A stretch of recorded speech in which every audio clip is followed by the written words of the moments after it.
They heard that I was here today, so they decided. Thank you for not blaming it on me. They heard this was one of Ben's week's songs. Bobby, Ricky. Bobby. Is this on? Yep.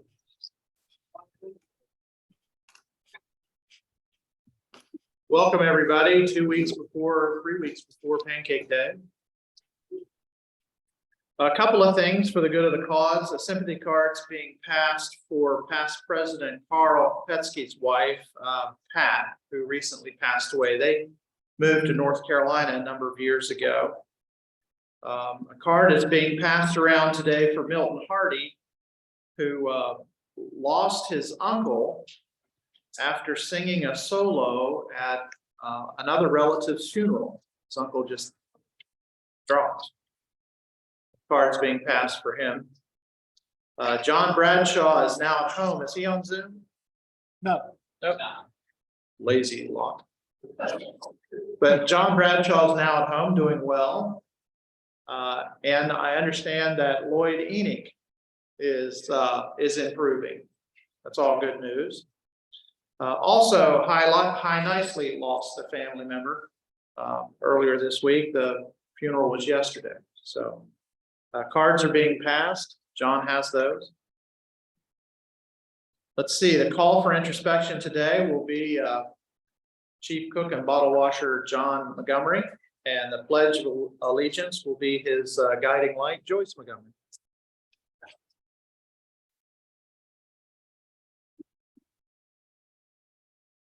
Thank you, President Ben. As anyone who's looked at the calendar this morning knows, today is April the 12th. I did a little research and learned it's an anniversary of some significance in American history. It was the day in 1861 when the first shot was fired at Fort Sumter, start of the Civil War. And it was the day in 1945 when then President Franklin Roosevelt died in Warm Springs from a cerebral hemorrhage. On this day in 1912, the maiden voyage of the Titanic was cruising at sea, going quite well. 2 days before it would hit an iceberg in the frigid waters of the Atlantic. And it sank in about 3 hours. More than 1,500 lives were lost in one of the most tragic maritime disasters in history. As a student, more than a few years ago, I majored in American Studies. And among other events, I've always been fascinated with the story of the Titanic. I remember watching a powerful television program about it as a 10-year-old boy. I even researched when the show was on the air this morning. I was 10. And when I was quite a bit more than 10, Joyce and I toured an elaborate exhibit on the Titanic in New York just this past Christmas. So what life lessons can we learn from the Titanic and apply to our lives? Here are 5 brief ones which I'll share. Never limit your beliefs. Some beliefs can be so powerful they block your vision. I mean, after all, the Titanic was unsinkable, right? A passenger was known to say, even God couldn't sink this ship. A fateful quote, if there ever was one. Secondly, overconfidence can be catastrophic. Delusion hampers the ability to use sound judgment. 3, focus on the present and the future. You can't change what has happened, but what can be changed is what's happening right now. Affect your future. Number 4, some fears can be good and prevent you from making foolish mistakes. And lastly, count your blessings. Being grateful for the good things can help us attract more of them. The expression of gratitude can diminish negative thoughts like guilt, sadness, and anxiety.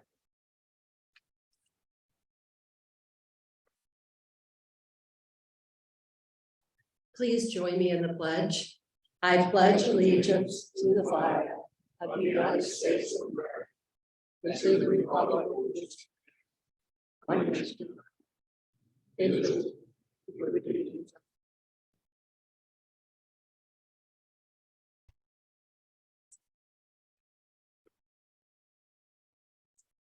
Pegram will be introducing our guests today.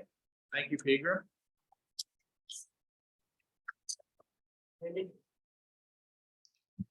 All right, we have one guest with us today. And she is the daughter of a former member, Bob Thomas, who moved away several years ago and unfortunately has died recently. But anyway, I would ask her to stand up. It's Leslie Thomas. She has just moved here from, I'm assuming, North Naples, and she has a Kiwanis badge on that says North Naples Club. And moved back here to Roanoke and is a guest today of Joyce Montgomery. Welcome back.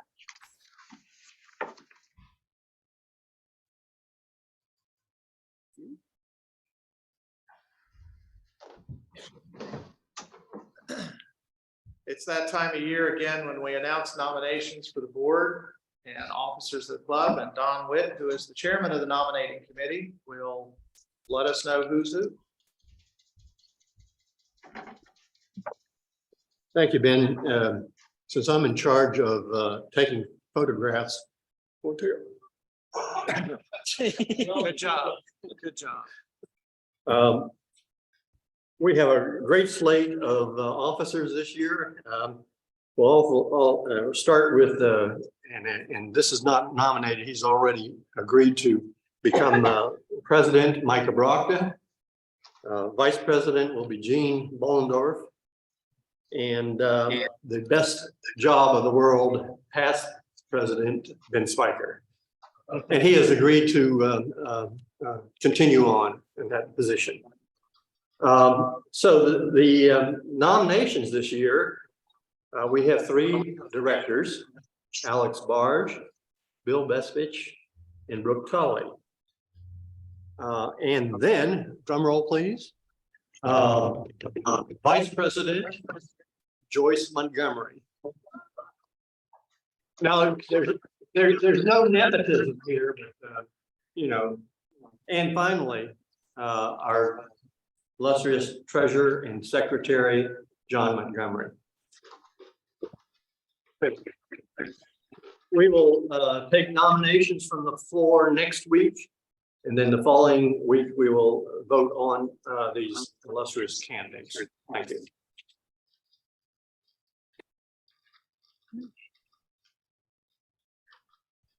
That brings us to Mr. Obrachta and our weekly KPAD update. Mike?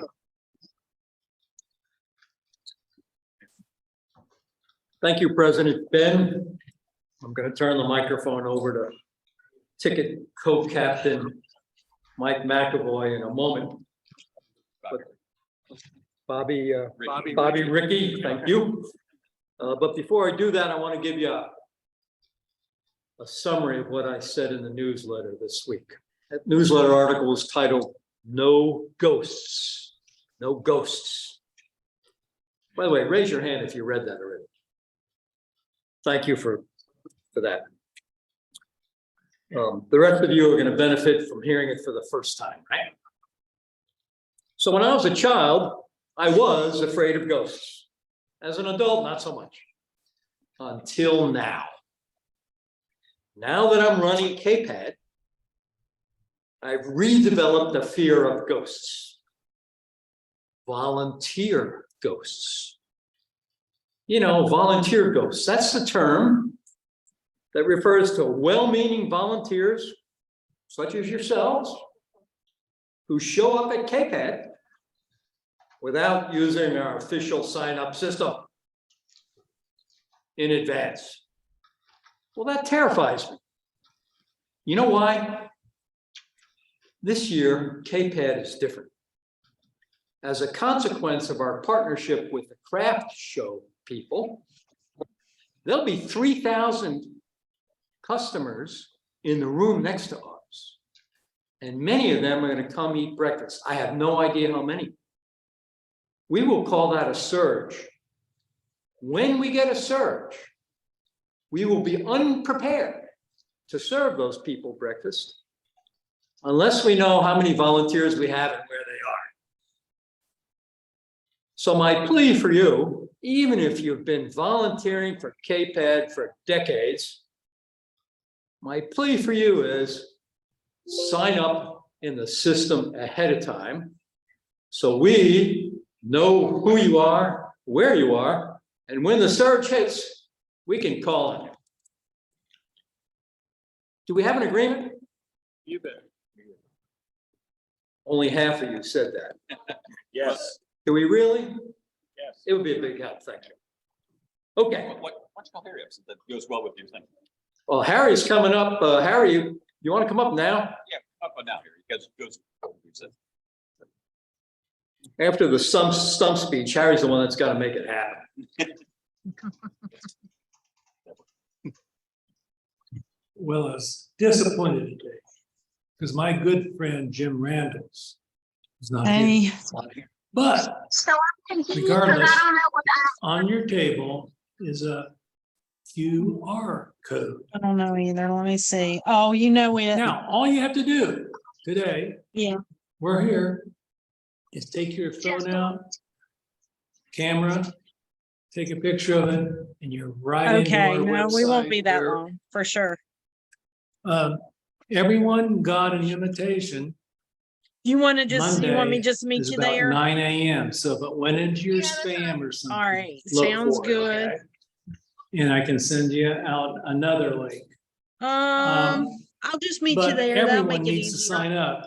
Now, I'd 'Cause we're like to gonna go be over the out- we're gonna be captains. out So right much of if the you have day, people so- you'd like to work for, Yeah, that'd probably can be sign better. up I for can it. try to get some work their done in the names morning, are all next that. to each of the assignments.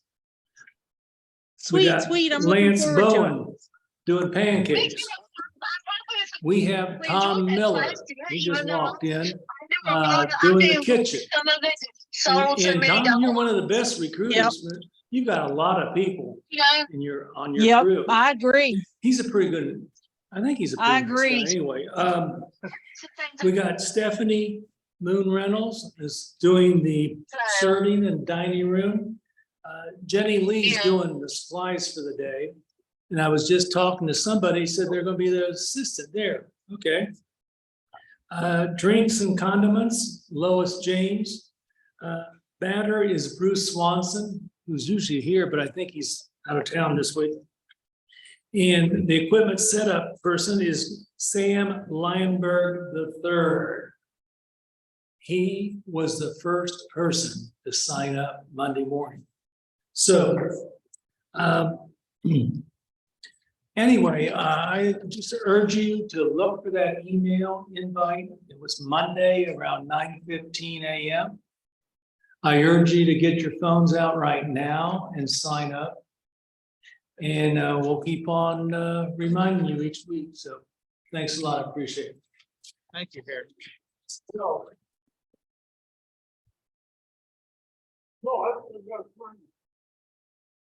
Hello, Betsy and I have been working hard on the yard sale for KPAC. And so we put this flyer on your table today to just remind you about where we could use your help. So one, we're looking for volunteers. So as you pull out the QR code and you get ready to sign up to volunteer, please consider volunteering with us. You can volunteer before KPAC so that if you're not able to be there on the day of, you can still be involved. We have a room full of items that have been donated and we need help pricing them and organizing them. Or you can sign up to volunteer on setup on the Friday before, or even the day of the event, helping us run the yard sale. The other thing we need are donations. So as you clean out your garage, your home, closets, whatever, and you have some gently used items that aren't stained and aren't broken, please consider donating them to the yard sale and bringing them by Roanoke Valley Speech and Hearing Center, where we'll keep them and price them and then transport them over to the Berglund Center.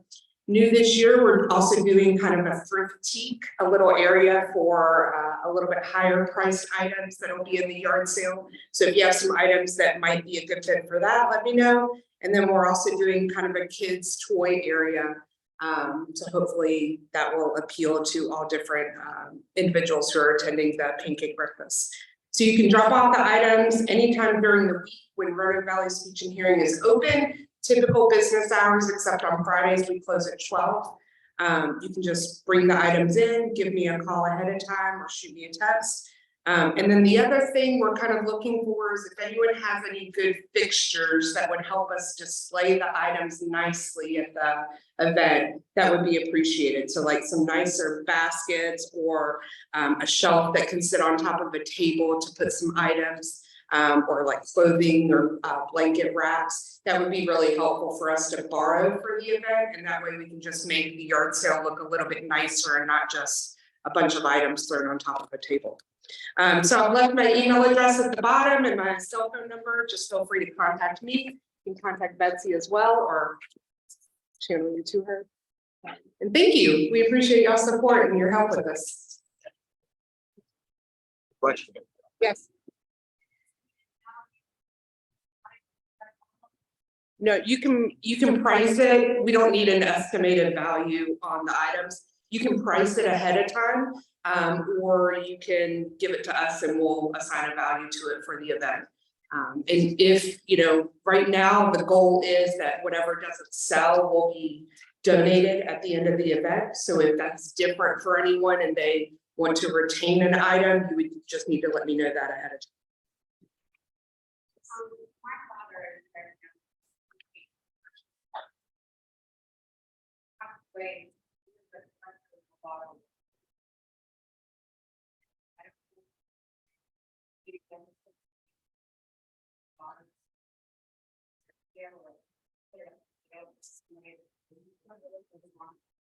Yeah. Movado watches, let's talk after. Sound good?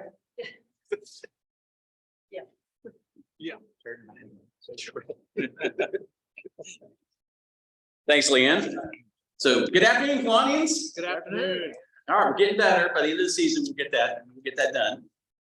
Here for the race results for our wonderful weekend down in Bristol. Hang on, I got to pull it up on the screen. You want to do it for me? Leave that PowerPoint. You can put it in the little mode there. Anyway, you might notice my partner Stephanie is not here. She's been sent by the Kiwanis Sports Network to do a little advanced work on another sporting event coming this summer in August at the Capital District, the Ducky Derby. So she's out there interviewing the participants in that. As you can imagine, those participants aren't too talkative, being ducks. But anyway, as soon as we get this going, let's see here. Let's see. Usually now, Mike, needs some technical help. No, we're good. There we go. Okay, yeah, good. Here, I'm gonna move this here. All right, so. Sorry, Ben, didn't mean to bring that. So again, we were down in Bristol. Same thing. Understand there's still a restaurant over on State Street that's looking for Ben. He hadn't paid his bill. So, you guys haven't been down State Street before, I can tell. All right, so first up, we're gonna do individual top drivers for the week. And we had a really close turn in this week. So a wonderful turn in, and a lot of Kiwanians turned in quite a lot of money. And we had a bunch of people just all crossing the line at the same time. So first up, fourth place, you had Sam Darby, David Farnham, Mike Lee, and Micah Brockta all at 350. So congratulations to you guys. Then you had this Mike McAvoy guy. I understand his vehicle's being checked for illegal modifications. Came in at third place. Will Dibling at 410. Another seasoned veteran. See that extra $10 there? He was thinking. And top top driver for the week, Rupert Cutler at 550. So for the season, top driver for the seasons. JC Taylor's still hanging in there, at fifth place at 705. Joe Limmer back here with the shades at 750. Mike Loveman at 850. Mike's on Zoom today. Yeah. So Mike, well done. He took third place. Rupert Cutler over 1,000, second place. And of course, our own President Ben still at $2,000. There's some leadership for you there. All right, and for the team competition for the week, third place, the Ricky Bobby Experience. That's Clark Goodman, David Farnham's team. Second place, the Intimidators at 1,153. And hang on, I got to get these on.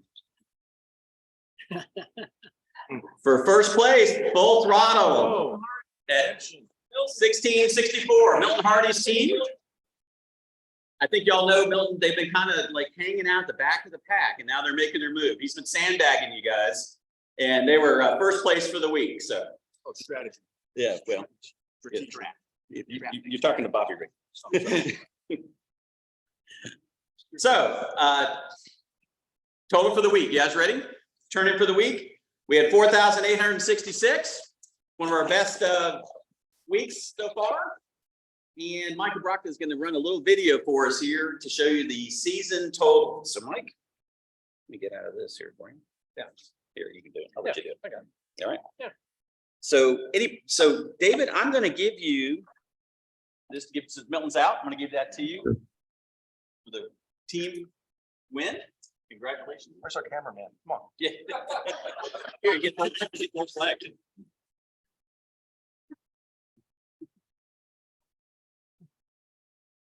All right, well done. All right, the season totals. How many weeks have we been selling tickets? Well, I didn't know that was such a hard question. Okay. So pay attention. The answer will be on the screen in a moment. Season totals.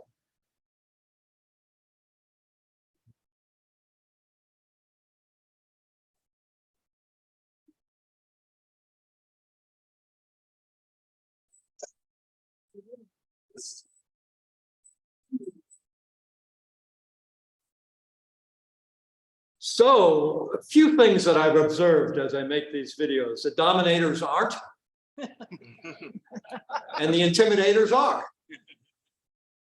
And 18,300 is a big number. John Montgomery has advised me that's a big number. So congratulations to all of you for accomplishing that in just 4 weeks. Give yourselves.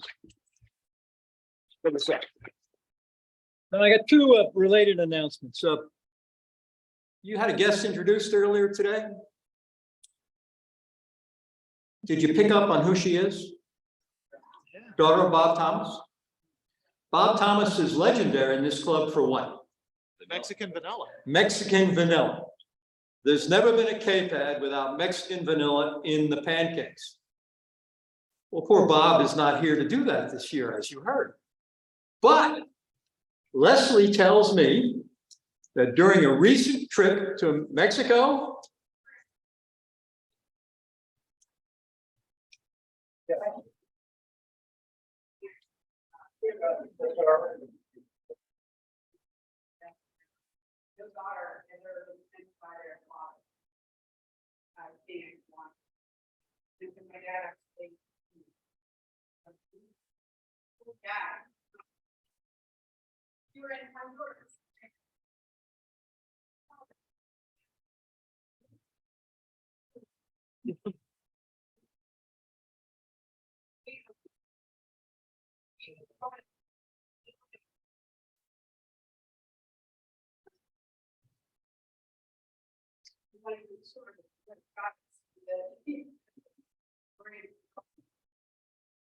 so for the people on Zoom, Leslie just shared with us the story of how her father and she, when they were in Honduras, but 1 week before his death, went shopping for Honduran vanilla.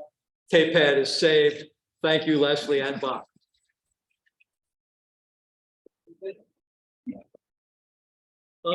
Some of you old timers, and I know there are a couple of you in the room that fit that description. You read the Roanoke Times. And I'm hoping many people read it because this Sunday, there was a huge K-pad ad in the Sunday Times. Isn't that phenomenal? This Sunday, there should be another. Thank you. Thank you, Mike. One last item, actually two last items. So one, crew chiefs, we're gonna have a quick team, ticket sales team meeting Monday morning on Zoom. You should have gotten an invitation from me this morning about that. And kind of an exciting announcement. Amy Carter, she left already because she's in the kitchen. Amy Carter has gotten us 2 tickets for the Martinsville race that's in October. Now, they're actually going to race in Martinsville this weekend, but they have another NASCAR event in October, and she's gotten us 2 tickets for that. So if you have an individual total above $250, including next week's turn-in, we're going to have a drawing for those 2 tickets. So it's going to be random drawing for everybody that's got $250 or more on tickets. 2 tickets there. If you're not a NASCAR fan, well, I'm sure we'll find somebody that wants those tickets. So, all right. So anyway, no zeros. Get your tickets turned in as soon as you can. Thank you. Thank you, Ben. Thank you.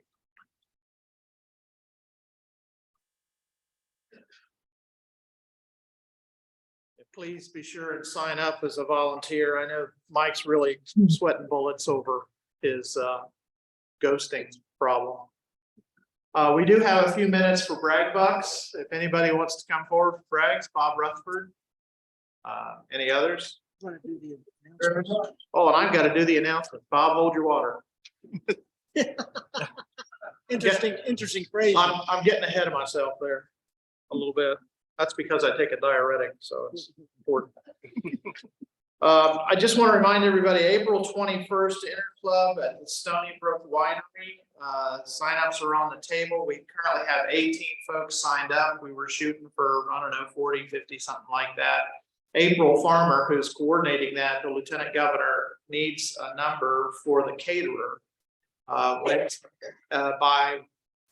Monday, the 17th, by Monday, the 17th. So your taxes are due on Monday and your sign up for the Inter Club is due on Monday. 2 things that you should make a note of.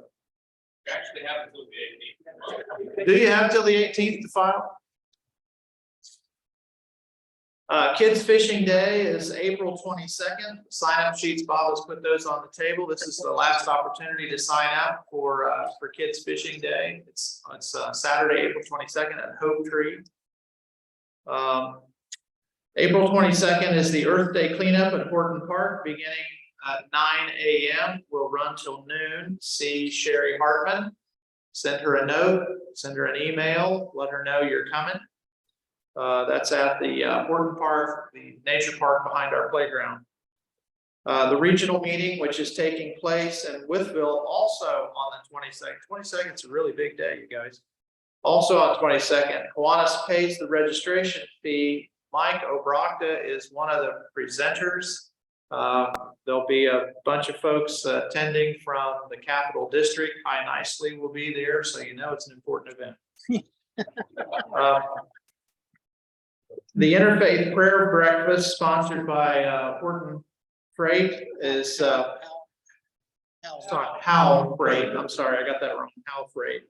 It's the May 4th at 6:45. We're meeting at the Kazem Temple. Tickets are $8. Bruce Swanson not here. Ken Briggs and Jackie's out there to take your $8 for that.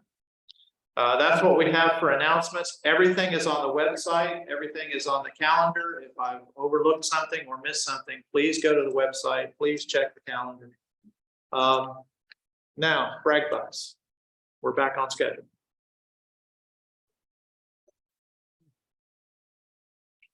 Hello, I'm Andre Brooks, and not that I'm counting, but I celebrate another birthday, the first of the month. So I was going to tell John the check was in the mail to the foundation for my birthday, but he tells me he's already received it. So as John Bradshaw would do, I want to encourage all of you to make a gift to the foundation for your birthday present to the club.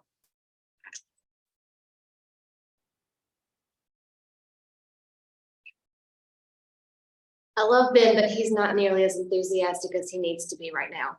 Because the 21st is going to be a lot of fun. We've been working really hard on this Stony Brook event. We have delicious food and delicious beverages and wonderful music and games. And I told Ben that, and door prizes. So seriously, the Stony Brook event, sign up for that. We do have to have the head count by Monday. It is going to be a lot of fun. Ben's going to be in a really pumped up, excited mood the whole night. You're not going to want to miss it. Right, Ben? Right, So right. excited about it. I'm pumped, ready. Right, as we all know, timing is everything, and I learned a lot, other things that happened on my wife's birthday, which is today. And I knew some of those things, but we've been married 54 years in August, and the best move I ever made. But anyway, I want to donate, I'm not going to tell you the age, her age to the foundation. Thank you.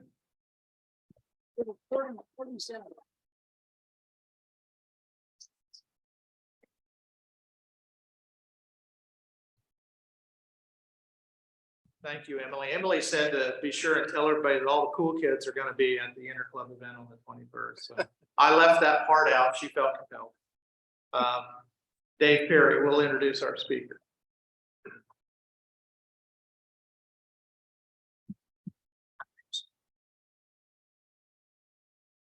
Thank you, President Ben, and good afternoon.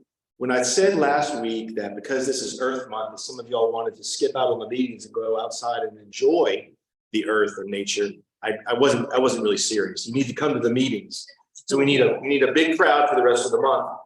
But I know there's a lot of folks on Zoom, and we're all excited to have our guest speaker today. Frank McGuire is the Greenways Coordinator for the Roanoke Valley Greenways Commission.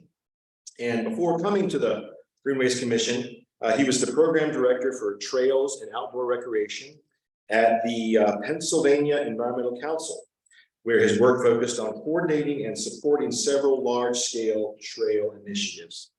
Prior to joining that organization, he served as the Regional Director for the International Mountain Biking Association and founded a trail consulting firm that focused on hand crew training and trail design. He holds a bachelor's degree from American University and lives in Wasina with his wife, Beth. So to give us the latest and greatest on our wonderful greenway system, give you Frank McGuire. Great. Thanks, David. Everybody, of course, bear with me while I fumble with the presentation. Oh, don't do that. There we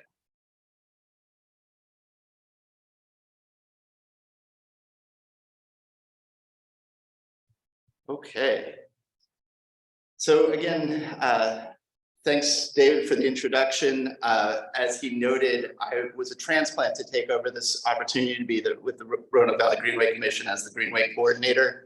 I like to use this shot because in my first week, I got a camera stuck in my face by the Roanoke Times, and they wanted to know all about the Greenway, and I made it up as best as I could, but unfortunately, at this scale, you can't read it, but I demonstrated very quickly. I did not know my Virginia geography. I was going to be connecting the Greenway to width. I didn't even know width existed. I'm just sorry. So that was my introduction to the Valley. I've gotten a lot better in the last 18 months, but you may need to bear with me on a few things. So we talk about greenways and people seem to know them, but I really want to give you a baseline understanding so we can think a little bit more broadly about what it is that we're trying to do at the Roanoke Valley Greenway Commission. A lot of times we think about them just as the trails that they are, but really they're meant to be linear open space, linear corridors connecting lots of different places and different opportunities. They can be wildlife corridors, they can be water courses. They often have trails in them though, and we use those trails to be the calling card. It is basically giving back to the public so they understand the importance of protecting these places. It's our way of introducing those places to people every day. A lot of the work that I do, though, is about creating those corridors and working on the right of ways and trying to think out into the future about where it is we want to connect to. But it's not a new idea. This is actually a comprehensive plan from 1907 for the Roanoke Valley. And there was ideas at that point to connect. You can kind of see, and this is like the furthest screen away I've ever worked with. So I apologize that I'm having a hard time seeing, but there are some green lines connecting out to Tinker Mountain, radiating out from downtown. There's also the green space that eventually became Explorer Park and the Blue Ridge Parkway. And so this vision was early, but it still resonates today, why we want to connect these places. The real seeds of the Greenway really were the flood of '85. And what that did to the community, and realizing like, hey, the patterns that we have are not going to work as we move to the future. We need to start to build some resiliency into it. So we end up looking at things like this. This is Wiley Drive, heading towards the Carillion Hospital. Looking at how do we reduce the impervious surfaces? How do we build some river, places for the river to flood, to put some trees back in that will soak up some of that water. And if they do get covered with water, they come back. That's what nature does. And again, we benefit because we have this trail going through it. We've made that connection, but we also have this community resiliency that is part of the work. In the last couple of years, though, the greenways have meant another kind of resiliency. When you were told that you couldn't socialize indoors, that there was this chance you were going to catch things, we saw a huge surge of outdoor spaces, and the greenways really became the relief valve for our communities, parks as well. And people started to think about greenways in a slightly different way. It wasn't just about point A to point B. It was what you were doing in those spaces. Who were you connecting with in those spaces? One of the best things that I saw during that time was two mothers with about 3 or 4 children, had them seating on rocks. They were doing school outside. It was an opportunity for them to actually socialize, which everybody needed, but also just, be out in nature and see what was there. So the fact that we've created these spaces with completely unintentionally, that one day they're going to be used as a school, it made it possible. We've allowed people to be creative in those spaces. So this is the grand vision for the greenways, and in many ways, this is what I spend most of my time doing, is answering the questions like, when is it going to be done? So the vision for the greenway, the priority number 1 is to connect the Roanoke River Greenway from one end of Roanoke County through Salem, through the city of Roanoke, back out to Roanoke County, to basically to Rutroff Point, right across from the Franklin County line. I'm pretty excited to walk into this role, and a lot of the initial legwork is done. Doesn't mean it's completely done, but it's underway. So thinking about that, I have a little bit of a video, because really the thing that everybody wants to know is, when is the Bridge Street section going to be done in the city? So let's see if this works. And of course it doesn't. Hold on one second.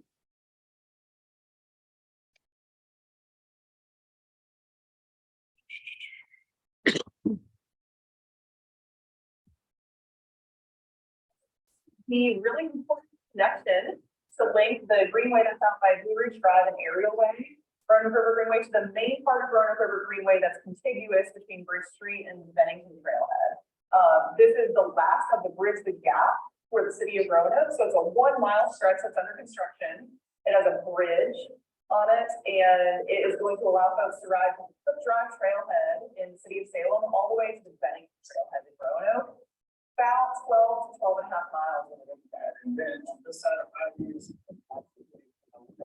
well, our part of the greenway is been paved, and it's still not open yet. I advise people not to use the section of the greenway at this moment in time, but we expect to complete the greenway around July. We still have trees to plant, fences to install, concrete for trash can pads to pour, mud nets to install. So there's a lot of finished work that just takes a lot of time. Most of it isn't paid either. So even though it's done, we're just having to stay out of the construction area, because otherwise we're going to stop work. This is the last piece of the greenway project, and we have encountered, contaminated materials which we disposed of according to, federal, state, and local laws, and we've encountered unsuitable soils.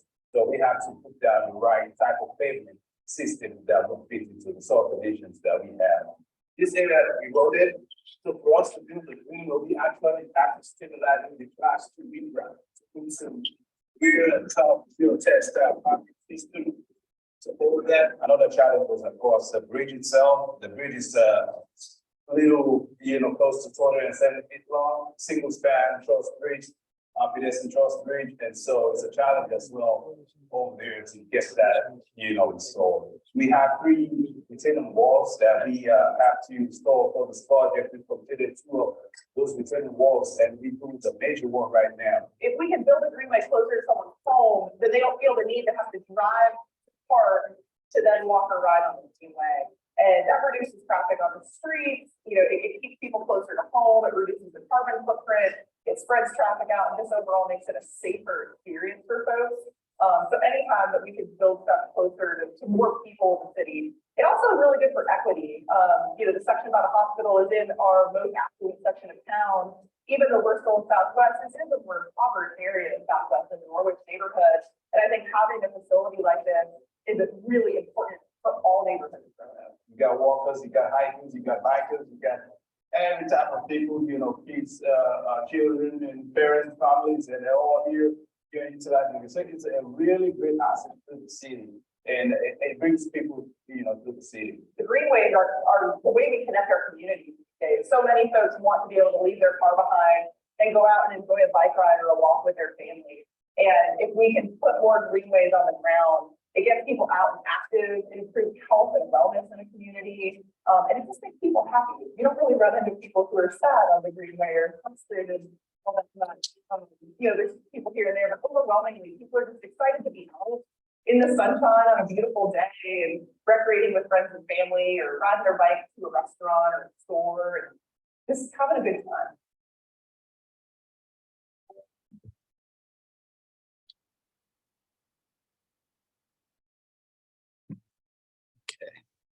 Now, can I shut this down without the next one starting? Good, okay.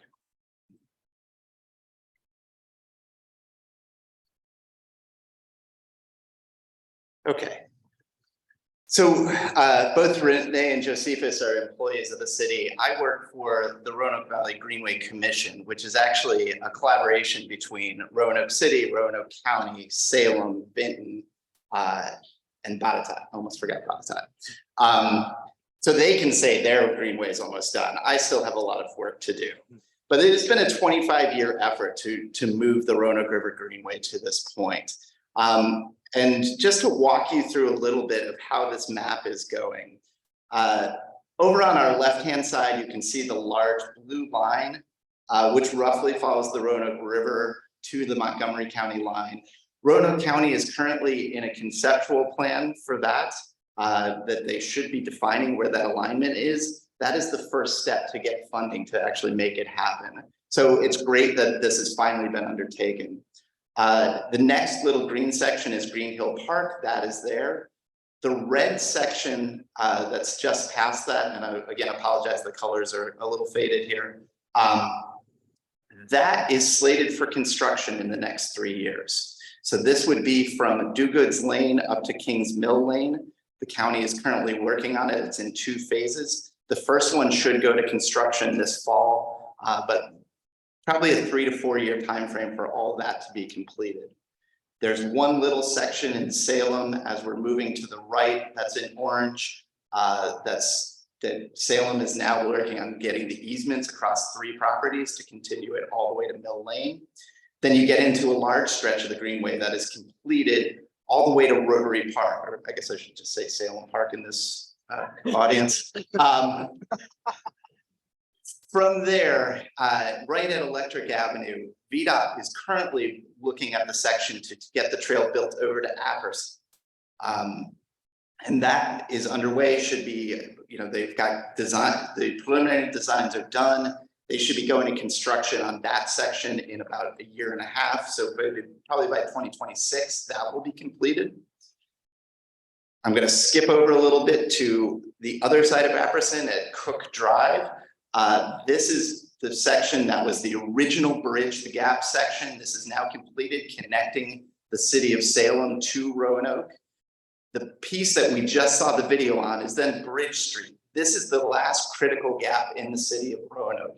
And we expect that to be open in June, July. That's the time frame we're telling. So please be on the lookout for a big ribbon cutting, because it's going to be pretty exciting. At that point, you'll be able to ride. It's the yellow there in the middle. It'll be about 13 plus miles from Bennington Road to Cook Drive, really opening up a really different experience. One of the most amazing things about this is an area that was very industrial. You saw them stacking those big blocks to build the retaining wall. That's on the backside of the asphalt plant. When they're done with that We can't do anything about the smell, but you won't see the asphalt plant. And so you'll feel like you're out in the middle of nowhere because it really is, you're overlooking the Norfolk Southern Yard. There's a bunch of historical artifacts on the Norfolk Southern side of the river. There's big fields. It just suddenly you go from an industrial area, a residential area, and boom, you're in the middle of nothing, which is great. And then you come back into an industrial area when you cross the river and you're running along as you approach Peters Creek. From there, that's the greenway we all know and love, going along the river through Southwest. At the waste treatment plant, the city does have one more project. And for those of you who've gone through that section from Bennington to the waste treatment plant and crossing the river, there's a very steep hill. They're working on getting rid of that hill. And then it'll connect to the county is working on a project. They actually will be starting their section from the Blue Ridge Parkway out to Explorer Park. That should be going out to construction this fall. And so as these things move forward, we really do have some plans for how this is all going to happen and piece together. There's some thinner green lines on there, and these are the ones that I'm most excited about, which are the other greenways in the area that are starting to work to connect back to the Roanoke River. So like Tinker Creek Greenway, the Glade Creek Greenway, which I personally think is going to be the next big project because it connects to the Tinker Creek Greenway. It goes through the town of Vinton. Roanoke County is working on their section. It comes back into the city for a little bit along Carson Street and then goes out back to Roanoke County and on to Botetourt. And so at that point, you start to build this really big network, and it becomes all sorts of different opportunities for how people envision using the greenways. So I inherited, and I often introduce myself as the new Liz Belcher because that's how many people know me in my role. Liz was the first employee of the Greenway Commission, retired in 2021, and I'm picking up her legacy. But you can see here over the time from when the Greenway did their first study, and it was before it was even a commission, to where we are today, we've made dramatic jumps in the number of trails that are accessible to the public, the paved trails. So this is really, what we think of as the true greenways, but also just in sort of the reach of it. So we continue to move forward. We continue to build on the successes. And now we have a new challenge of what is it we want to do in the next 25 years? These are the things that I'm faced with is nothing is getting cheaper. It was a point where people scoffed at it costing $1 million a mile to get a greenway done. The section that we're working on at Bridge Street is just about a mile. Total cost is going to be $6.5 million. It just is what it is. We're going to have the longest span of bridge across the river at that point, single span bridge. We needed to do a lot of remediation. We go under Norfolk Southern lines. We have to build those retaining walls to make sure the trail stands where it is. And really, we're using transportation dollars to get this done. These are transportation corridors, and we have to do it smartly and make sure we're building things that are going to be there for the long term. No easy corridors remain in this. And so we're now negotiating with people individually, private property owners to get corridors done. One of the nice things, actually, I will say, that corridor going to Montgomery County, how many of you heard about the Virginia Passenger Rail Authority buying the line to connect us to Blacksburg? You're familiar, they're going to be putting Amtrak service there. Interestingly, when they bought that corridor, they also allowed for potential recreational use of that corridor. So that's the one we're looking at. Now, we can't just follow the train the whole way, but there's going to be places that we will, and that's really going to speed up the process because the land's there and we don't have the usual issues that we run into. By Roanoke having such a railroad history, that complicates where we can put trails. I'm sure all of you are aware of how few crossings there are of the railroads. Railroads don't like at-grade crossings with good reason. So we always have to be looking where we can go under, where we can go over, and none of them are cheap. And some of what I'm tasked with now is, for so long, the conversation was focused on the Roanoke River. We're moving forward, things were happening, lots of work happened behind the scenes. my role really is to how do I paint the picture bigger and get people excited about where it could take us, to broaden the network that we have and making sure that we understand, this is the potential for the community. It's our calling card for why we've become such a vibrant community, and continue that because it's going to take investment to get these things done. So that's a lot of what I work on, is just trying to tell the story in a new way, talk about what the potential is, look at these new opportunities. There was actually quite a bit of funding in the state budget last year for a trails office. And the way that our network is set up, we don't quite qualify under their guidelines for that funding. So we always write to the test. We figure out how we get ourselves to be the A student in this test, and we can get to the funding so we can get this done. So with that, I'm more than happy to answer any questions anyone may have. Don, yes. The Duguid Lane section, a lot of pushback. How have you resolved? It's another question. No. So Duguid's Lane is out by Green Hill Park, for those of you who are familiar with the road, but we are going to be bridging across the river to where New Millennium, the bridge manufacturing company is, run along that side of the river down to about where the nursery is on Riverside Drive and coming back. So we're going to be building 2 bridges. And this gets to one of those no easy corridors. If you've driven down there, there's houses on the left-hand side, and then there's essentially lawns down to the river. People were not interested in giving up what they consider to be their front yard, and that's okay. For the amount of money we're spending to build 2 bridges and then the trail on the other side of the river, we could have bought some really nice lawns. And in hindsight, maybe that's the direction, is how do we negotiate better with people? So moving forward, hopefully that happens. Any other questions? Yes. Yes.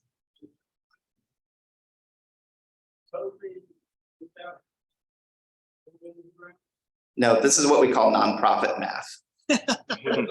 So that would be every piece of paved greenway. So it would be things like, there's a short section of Mason's Creek behind the old GE plant off Electric Road. So that counts to our total. It would be each section of the Roanoke River, even if they're not quite contiguous. So going back to the section I was talking about, I'm very excited about from Cook Drive all the way to Bennington being complete, being about 13 and a half miles.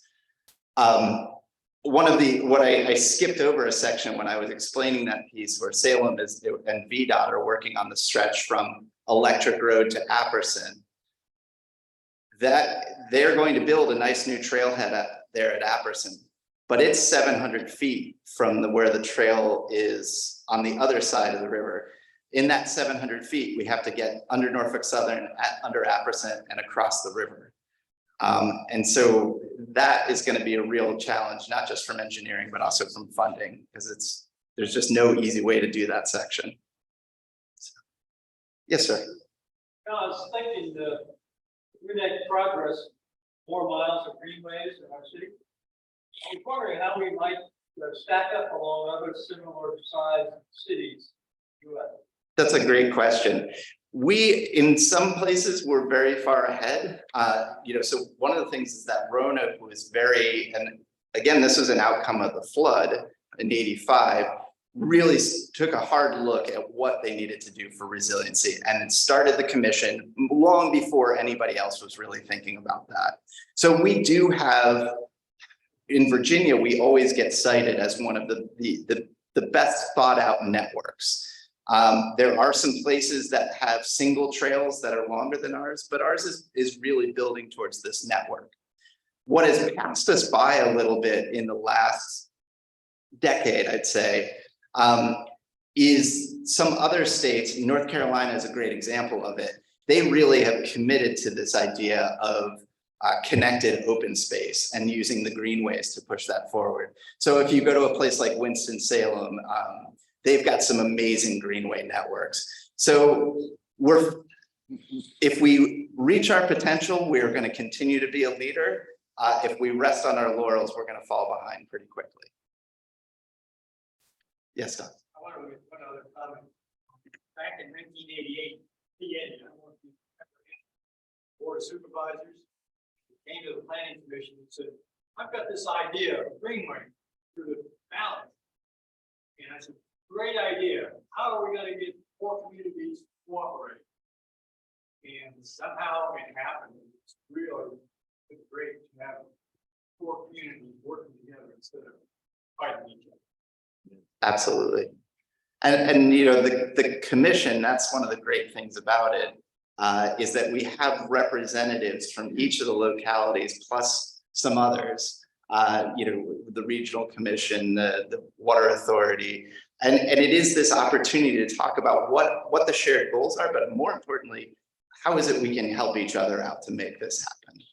I mean, I like to say, you know, the people who use these things are agnostic to what the political boundaries are. They could care less. They just want to see that it's consistent. It gets them, delivers the experience they want to have while they're there. So.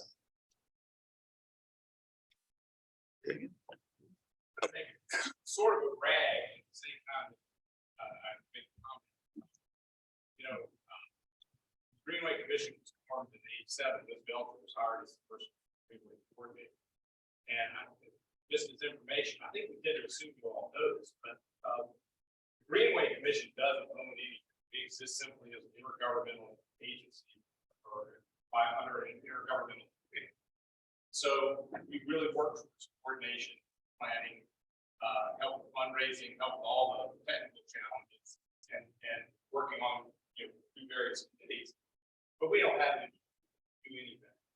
So we don't acquire property. With the other side of that, which is the real challenge, many localities that are members of this Greenway Commission have accepted and taken on, is that they now have to figure out how to maintain these greenways built through their jurisdictions.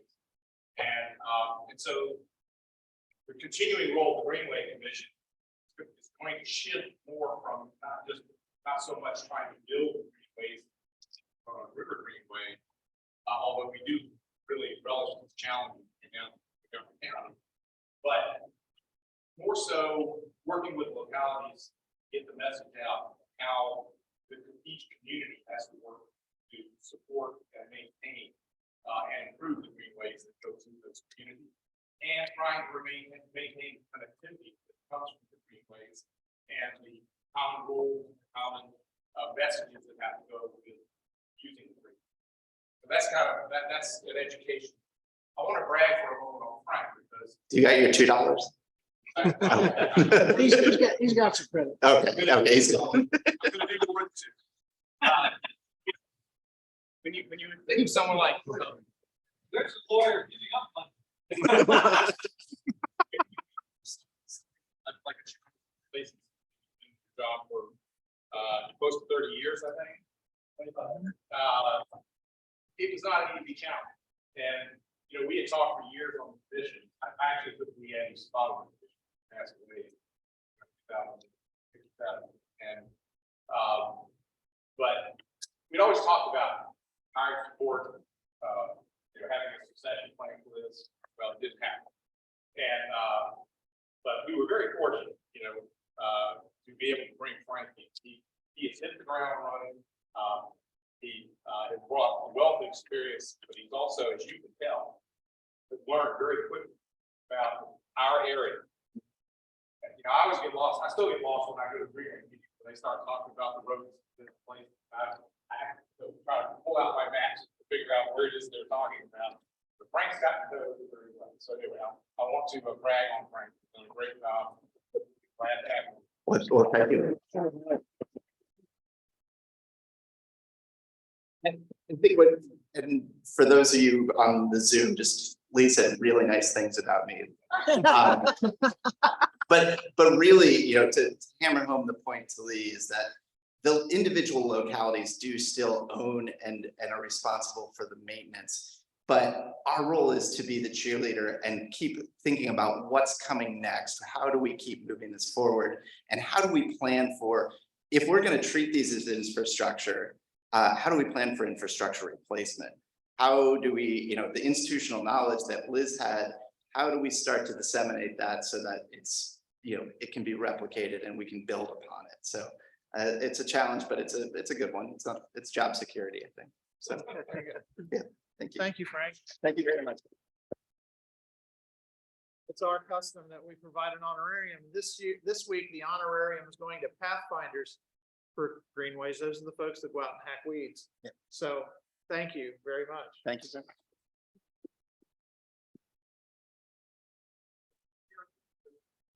It is, I know.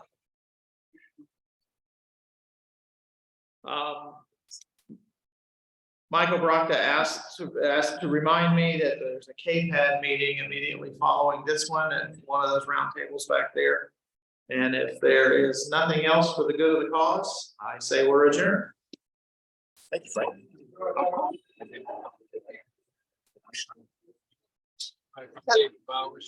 Yes, yes.